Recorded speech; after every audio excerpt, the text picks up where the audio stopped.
जनशक्ति multi state corporate society. इस नाम को ध्यान से सुन लीजिए, क्योंकि ये कंपनी आपकी मोटी रकम को निगलने का काम कर रही है। इस कंपनी पर न सिर्फ हजारों लोगों के लाखों रुपयों को गबन करने का, बल्कि पीड़ितों पर नकली एफआईआर, मारने और धमकाने तक के कई आरोप लगे हैं। हजारों लोगों के साथ हुई इस धोखाधड़ी और धमकाने के मामले को जिसने भी सुना, उसमें भारी रोष साफ तौर पर नजर आया। एक आदमी अपनी मेहनत की कमाई को जमा करवाता है ताकि काम पड़ने पर उन पैसों का उपयोग कर सके। इसी भरोसे के साथ जनशक्ति मल्टी स्टेट कॉर्पोरेट सोसाइटी में भी हजारों लोगों ने अपने पैसे जमा करवाए। लेकिन अवधि समाप्त होने पर जब पैसा वापस निकालने की बारी आई तो कंपनी ने न सिर्फ चोर की तरह अपना मुंह फेर लिया, बल्कि अपने सभी ग्राहकों को धमकाने, मारने सहित फर्जी एफआईआर भी दर्ज करवा दी। ऐसे में कई दिनों से अपने पैसे की वापसी की मांग कर रहे सैकड़ों पीड़ित ग्राहकों की मदद के लिए भैरव सेना सामने आई और सैकड़ों जनशक्ति मिनी बैंकिंग से जुड़े पीड़ित एडवाइजरों की गाड़ी कमाई की पूंजी वापस करने की मांग को लेकर देहरादून के गांधी पार्क में धरना प्रदर्शन किया गया। जनशक्ति में 2014 से 15 से काम कर रहा हूँ और काफ़ी लोगों के अकाउंट खुलाए हैं। करीबन 15-20 लाख रुपए हैं मेरे कस्टमरों के फंसे हुए, जो कि अभी तक मैच्योरिटी, अब मैच्योरिटी का टाइम आया तो मैच्योरिटियाँ लेट हो रही हैं। 2019 से मैच्योरिटियाँ पेंडिंग पड़ी हैं। एक कस्टमर ऐसा कि मेरा मर चुका है, वो बिहार से था और ये कस्टमर का बेटा आ रखा है यहाँ पे मेरे साथ, और अभी तक मैच्योरिटी नहीं आ रही है। हम शासन प्रशासन तक पूरा कंप्लेंट कर चुके हैं, थानों में, पुलिस महानिदेशक को, पीएमओ उसमें, सीएम पोर्टल पे कंप्लेंट कर चुके हैं, लेकिन कहीं से भी कोई सुनवाई नहीं हो रही है। अब महतो जो इसमें कॉन्ट्रैक्ट थे उनका डेथ हो गया 19 में, 5 महीने से दौड़ रहे हैं यहाँ, उनका मैच्योरिटी नहीं मिल रहा है। बोल रहे हैं कि आज मिलेगा, कल मिलेगा, ऐसे करते करते 5 महीना हो गया, अभी तक नहीं मिला जी। कि जब हम बैंक में खाता खुलवाते हैं तो हमारा अकाउंट वो 1000 रुपये से खुलता है, तो बैंक वो रिफ़ंड करता है नहीं करता है। ये एक ऐसी सोसाइटी है जहाँ पर इन्होंने हमारा 400 रुपये से अकाउंट खोला था। ये सेविंग अकाउंट के पैसे भी इन लोगों ने खा लिए, इन्होंने हमें शेयर बॉन्ड दिया था, वो पैसे भी इन्होंने खा लिए।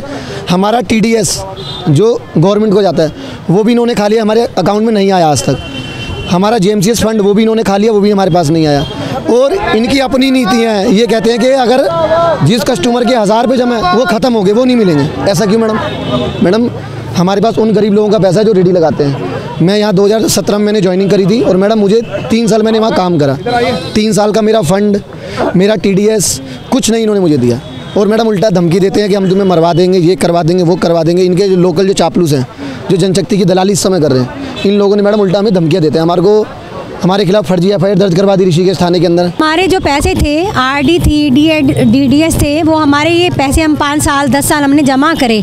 अब हमारा पैसा पूरा हो चुका है, मैच्योरिटी आ चुकी है, तो ये लोग हमारा पैसा वापस नहीं कर रहे हैं। ये JMC के नाम से है, जनशक्ति मल्टी स्टेट मल्टीपर्पज सोसाइटी, तो उसके नाम से मैडम RD जमा करते थे। किसी की 500 की है, किसी की 200 की, किसी की 2000 की भी एक बार जमा होती है। तो हमने RD करा रखी हैं। हम एजेंट लोग हैं जो हमने जनशक्ति सोसाइटी से जुड़े हैं। हमारी मैच्योरिटियाँ पूरी भी हो चुकी है और प्री मैच्योरिटियाँ भी हैं। हम पैसा आगे जमा नहीं करना चाहते। हम चाहते हैं कि जितना हमने इसमें कोऑपरेटिव सोसाइटी में पैसा जमा किया है हमारे बंदों का, वो पैसा हमारा वापस किया जाए। हमारी कुछ लड़ाई नहीं है, हमारी यही एक लड़ाई है, बस जितना हमारा जनता का पैसा है हमारे वापस दिया जाए।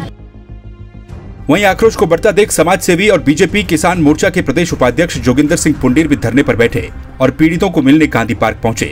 उन्होंने कहा कि पीड़ितों की मांग को संबंधित अधिकारियों और केंद्र तक पहुंचाने के लिए वो पूरा प्रयास करेंगे ताकि पीड़ितों को अतिशीघ्र उचित न्याय मिल सके। ज्ञान में जब ये आया कि जनशक्ति कोऑपरेटिव सोसाइटी ने हमारे भोली भाली जनता के साथ इस प्रकार से वो काम किया है, तो मेरी संज्ञान में आया, तो मैं यहाँ अपने लोगों से इनसे मिलने आया और मैं अपने शीर्ष नेतृत्व से, अपने शासनिक प्रशासनिक अधिकारियों से निवेदन करूँगा कि इस पर अतिशीघ्र उचित कार्रवाई करें, जिससे कि भोली भाली जनता का पैसा वापस मिले और ये भी संज्ञान रहे अपने क्षेत्र में कि कोई ऐसी गतिविधि दोबारा संचालित ना हो कि जिससे आम लोगों के साथ ठगी का काम हो। वहीं संगठन के केंद्रीय अध्यक्ष संदीप खत्री ने कहा कि जनशक्ति मिनी बैंकिंग की कार्यकर्ता रेखा पांडे के माध्यम से 1 महीने पहले उन्हें जनशक्ति के खिलाफ एक शिकायती पत्र मिला था, जिसकी जांच उनके कार्यकर्ताओं के द्वारा की गई तो उसमें काफी गड़बड़झाला मिला, क्योंकि जनशक्ति को संचालित करने वाले यहां पर राजनीतिक पार्टियों में रसूखदार पदों पर विराजमान हैं। इस कारण इन पीड़ितों की अनदेखी की जा रही है, जबकि इनके माध्यम से कई बार उचित और संबंधित विभाग में कार्रवाई के लिए प्रार्थना पत्र तक भेजे गए, लेकिन कोई कार्रवाई नहीं हुई। जनशक्ति कंपनी है जो सेंट्रल गवर्नमेंट से रजिस्टर्ड है, और इन्होंने क्या किया है कि जो व्यापारी होते हैं, छोटे व्यापारी, उनसे पर डे की ये लोग कलेक्शन लेके पैसे जमा करते थे, और इनका कमिटमेंट था कि जब इनकी मैच्योरिटी पूरी होगी तो इनको ब्याज के साथ पैसा दिया जाएगा। अभी इनमें से जितने भी ये यहाँ बैठे हुए हैं सारे एजेंट हैं, ये पीड़ित नहीं है, ये पीड़ितों के भी मतलब वो हैं जिन्होंने इनको मिलवाया था। और इनका आरोप ये है कि क्या कहते हैं कि कंपनी ने इनके जो निवेशक थे उनका पैसा जमा करने के बाद अब लगभग 100 करोड़ के आसपास का अमाउंट हो चुका है, वो वापस नहीं कर रहे हैं। और जब इन्होंने कार्रवाई करने की बात की, जब इन्होंने जगह जगह पे लेटर भेजे, मुकदमे भेजे, कोई कार्रवाई नहीं हुई, तो इनको संगठन के पास आना पड़ा। और भैरव संघ के नेतृत्व में आज ये धरना प्रदर्शन हो रहा है, और हमारा यही मतलब उद्देश्य है कि इनको जो है इनका पैसा वापस मिल जाए। प्रदर्शन करने वालों में मुख्य रूप से दीपक पांडे, राकेश चमोली, शिवानी पांडे, सुनील नौटियाल, प्रदीप भंडारी, नानक चंद, अरविंद तोपवाल सहित सैकड़ों की संख्या में लोग उपस्थित रहे, जिनकी केवल एक ही मांग है कि उन्हें उनका पैसा वापस दिया जाए। संवाद 365 के लिए वीडियो जर्नलिस्ट राकेश गड़िया के साथ रेणु प्रेती की रिपोर्ट।